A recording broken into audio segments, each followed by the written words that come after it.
I want to come back to the point of conflict and conflict resolution. When you think about the entrepreneurs that you have worked with over the years, where do you see the biggest amount of conflict for them at the intersection of business, family, and finances? Mm. Well, most of my experience is working with business owners in a family-owned business. Hmm. So they're either first or they are second generation, maybe even third.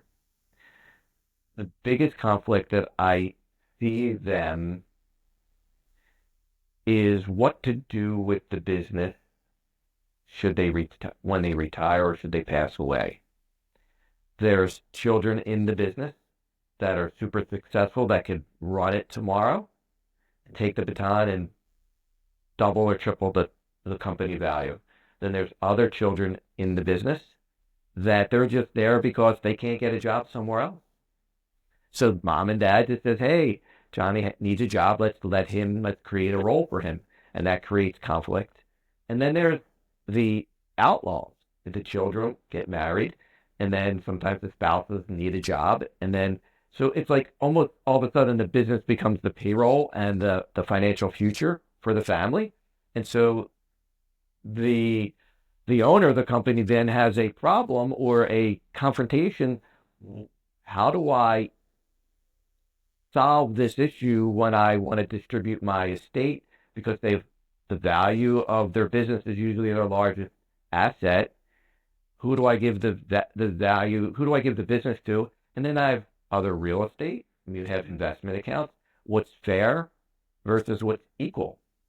It's very difficult for a family-owned business, first or second generation, to decide what to do with their assets, what's fair, and how to make sure that everybody has a lifestyle. Because you don't want to tell your kids no sometimes, but that's the biggest confrontation that we come across when dealing with business owners in a family business.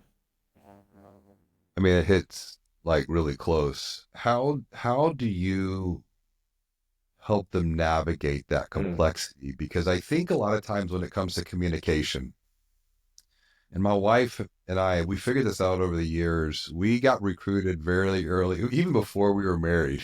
mm, We were going through marriage preparation ourselves at church, and there was a couple at the time had been married for about 50 years, and they said we would like for you to join the team, the marriage prep mm. team.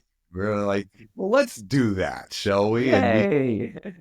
But it was one of the best experiences because we were able to prep, probably close to 100 plus couples over the years for marriage, and it all came back to communication.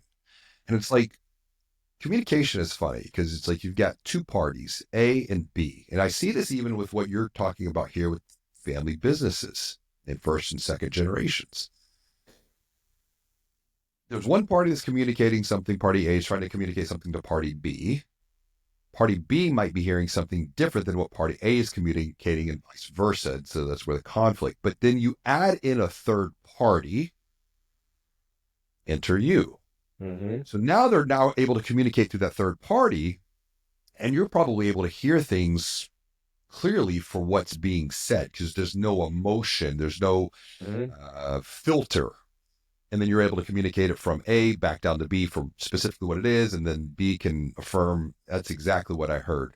How do you help these families navigate that complexity? Mm. Great question. And I will tell you, as we stand here today, I am still learning how to do that every day because that is not my background in training, right? Hence my parents don't ask questions, right? So it's about asking the right questions on what they are trying to accomplish. And sometimes I'll have a one-on-one meeting with the parents. Then I'll have a separate meeting with the children. And then maybe a meeting with everyone together.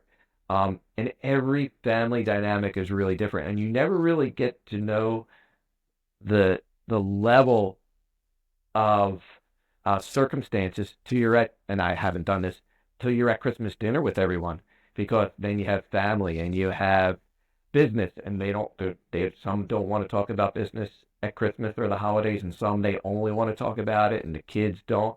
There's a lot there, so I am still on my own journey of trying to figure this out, and I probably would need a PhD in communications, which I'm not going there because sometimes, to be honest with you, we'll bring in other professionals that's all they do. There's many larger institutions that they deal with this family conflict, family resolutions, which is way above my pay grade. And sometimes I just have to recognize it and bring the experts in.